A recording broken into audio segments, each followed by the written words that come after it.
Hey everybody, Nick Blazier here with another middle game strategy position analysis every Monday and Thursday. So thanks for joining me on these. If you enjoy them, please do subscribe to the channel, like to the videos. It really helps me out. It's nice to see the channel growing and imagine like other things I could do with it, like maybe getting commentary out to a wider audience and things like that. I got a lot of goals for this year, so I'm trying to figure it out. And you can always support me by buying my book too if you don't have it already. It's available on Amazon now. But yeah, so this video right here, we have a position where we've already received the cube. It's not looking good. We're down in the race. We're stuck behind this prime. And of course, we'd like to escape it somehow.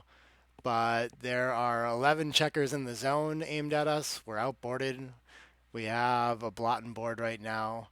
And so what's the best path? We also could point on head and hope for the best. I guess we could hit on the five and cover the ace. Lots of different options here.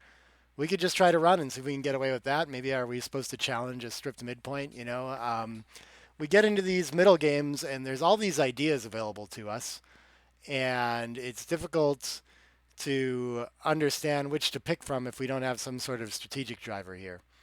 And this one, I think, is a crystal clear splitting play because our biggest risk is once we make the play, we're going to be even in the race, as we can see with the pip count, and we're not going to have time to sit back on the ace plane. So our biggest risk here is that we crunch basically. And if we can get up and try to escape, then we and make the 21, we have a pretty good game. We have like a high anchor game, so we can win a lot of games from up there.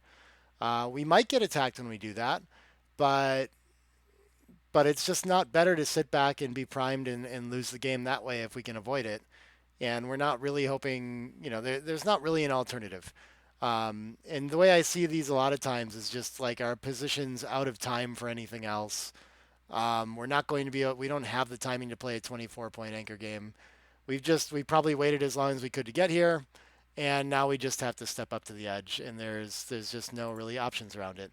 And so I enjoy with these kinds of plays when they're pretty clear as well. And we can see that, of course, the gammons that we risk are reasonably high, even when we attack anyway with something like 8 to 3, 6 to 3, because because of that extra blotting board. So there's not really a good alternative here. But I think it's a nice position to look at too to see what would have to change to make the strategic priorities different and to make it less enticing to step up. And we can see here in this particular position from the analysis that the risk of sitting back and being primed with no timing is greater than the risk of being blitzed by these 11 checkers in the zone. And we do have like some board to work with for now. Um, I don't know. There's like a little bit of life after death after we do that too, where we're basically just giving up when we play down. Um, so when would we sit back and hold it? I think a nice variant that would probably be just enough is another checker in the zone and getting in range somewhere where maybe we can salvage like a timed ace point game when things go really poorly. This looks like the kind of place where maybe we could think about finding some other kind of play.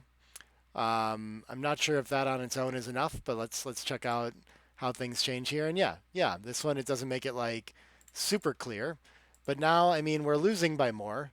But when we split with more checkers in the zone too, we're just getting gammoned a lot more than we were before as well.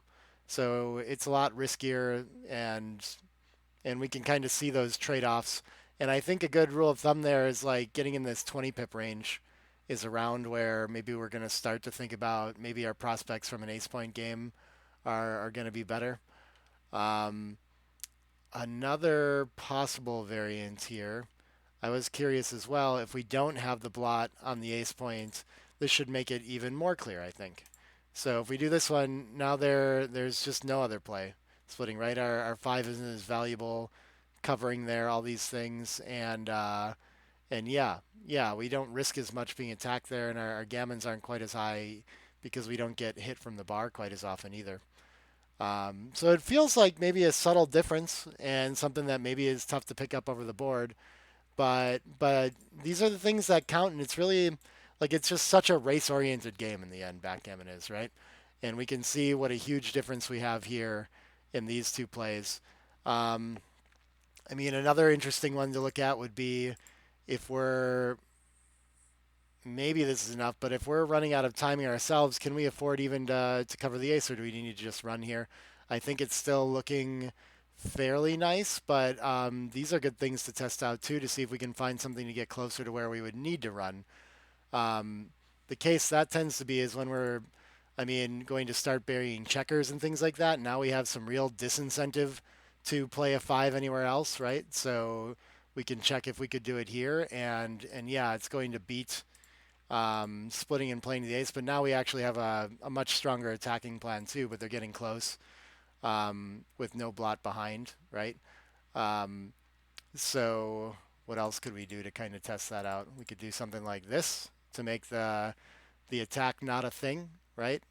So you'd have to play a three and play seven to deuce or run. And in this position, we're going to clearly run now, right? Um, and so this, I think, illustrates the idea a little bit better that I was trying to get at, which is that, I mean, we would like to play the, like, just land on the 21 a lot of times when the game's close and have anchor contact. But if we're completely out of time and starting to have to bury checkers, well, then there's just nothing better to do than to run from back here and try to at least preserve what little bit of front position we have. Um, and so, yeah, like approaching these from a, if you want to call it timing, flexibility, whatever it might be, we really have to take some sort of decisive action with these back checkers before our front position is too trashed and overrun. And if you start looking at the game from that perspective, you're going to find a lot more scary plays like this with a lot more ease, if that makes sense. Might be that you make this play and you get gammoned a lot, right? 30% of the time when you run off this, but it's the best play by far, and there you can save some gammons by playing some other strange play here, but it's not going to save you from it's not going to win the game enough, right? Like you have to take some chances to still come out ahead.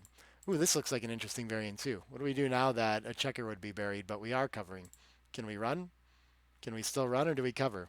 Okay, having the board point for the inevitable contact is worth a little bit more there, but these are really close. This is also, I hope just watching this that you get a feel for the way to study these, which is to try to make your guesses about the ideas that are most relevant in the position, and then try to find ways to tweak the position such that you isolate those variables and test out your hypothesis too, right?